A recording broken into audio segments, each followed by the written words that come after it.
Ya, masih bersama saya, di mana kita masih membahas mengenai hukum Maxwell dalam bentuk integral, dan bahasan yang akan diberikan pada video ini adalah mengenai hukum Ampere.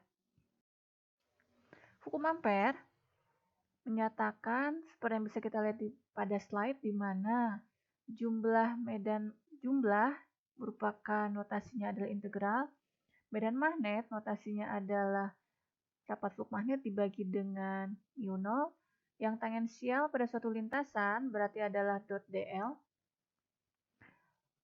di mana lintasan tersebut adalah lintasan tertutup,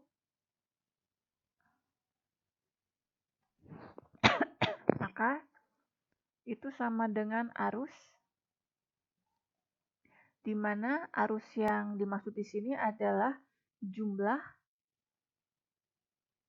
arus yang menembus. Berarti ya, kalau arus yang menembus berarti kalau kita nyatakan dengan J, kalau menembus berarti adalah dot ds, menembus suatu bidang yang dilingkupi oleh lintasan tertutup tadi, yang artinya bidang delta S yang ditembus oleh arus adalah bidang yang dilingkupi oleh lintasan C.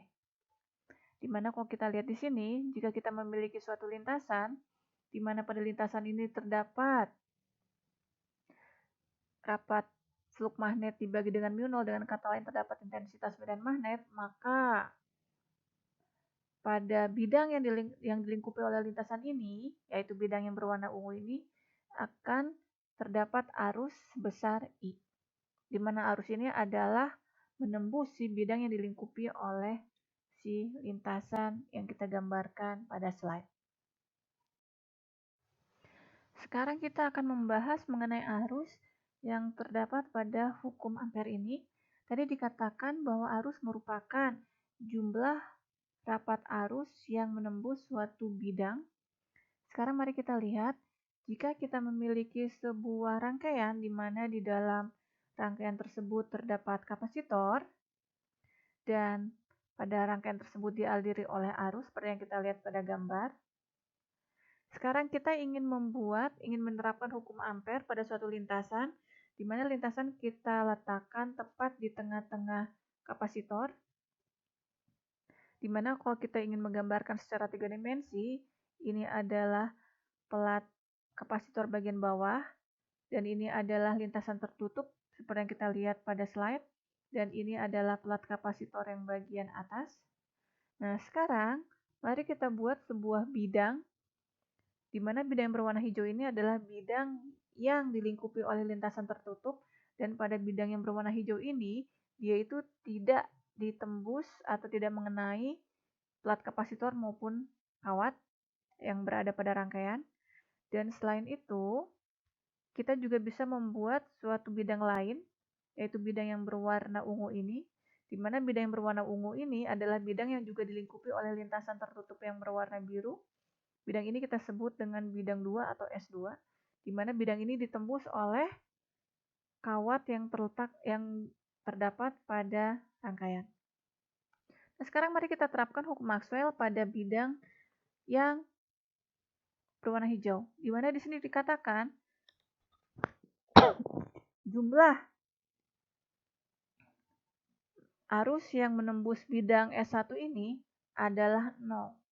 Karena kalau kita lihat tidak ada si bidang yang berwarna hijau ini, bidang S1 ini tidak ditembus oleh pelat kapasitor maupun kawat. Sedangkan kalau kita lihat, kita terapkan hukum Maxwell pada bidang yang berwarna ungu, maka jumlah arus yang menembus bidang yang berwarna ungu ini adalah I. Artinya, hukum Maxwell tidak bisa berlaku untuk umum, karena meskipun lintasan tertutupnya adalah sama, tapi kalau bidang yang berbeda-beda, yaitu bidang yang S1 atau S2 seperti yang kita lihat pada slide, hasilnya akan berbeda. Nah, karena terjadi hal yang seperti itu, berarti hukum Maxwell tidak bisa berlaku secara umum, sehingga harus dilakukan modifikasi agar hukum Maxwell bisa berlaku secara general. Di sini sekarang, Maxwell mengatakan, pada dasarnya, Di kapasitor ini akan terjadi suatu arus.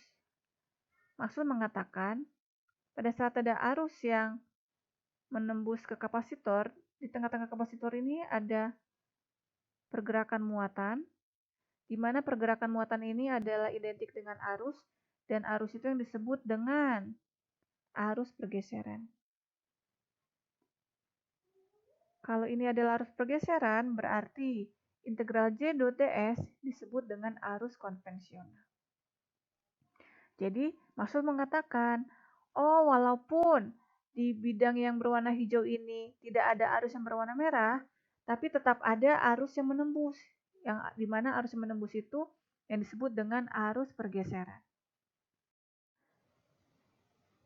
Sekarang, kita lihat lagi.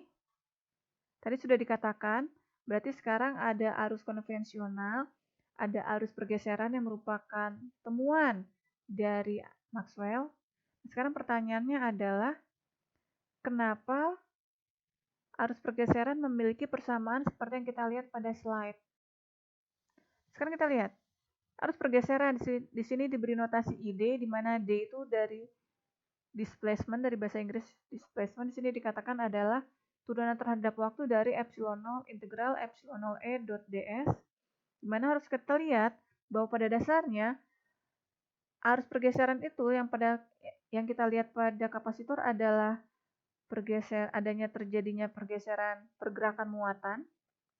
Berarti arus itu adalah turunan muatan terhadap waktu, di mana kalau kita ingat hukum Gauss untuk medan listrik mengatakan bahwa muatan sama dengan integral epsilon 0 E dot ds.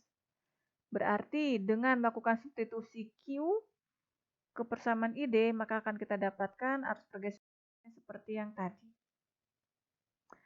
Untuk selanjutnya, kita akan melihat apa kontribusi nyata dari Maxwell. Maksudnya di sini adalah setelah adanya arus pergeseran, apa kegunaan arus pergeseran tersebut. Terima kasih.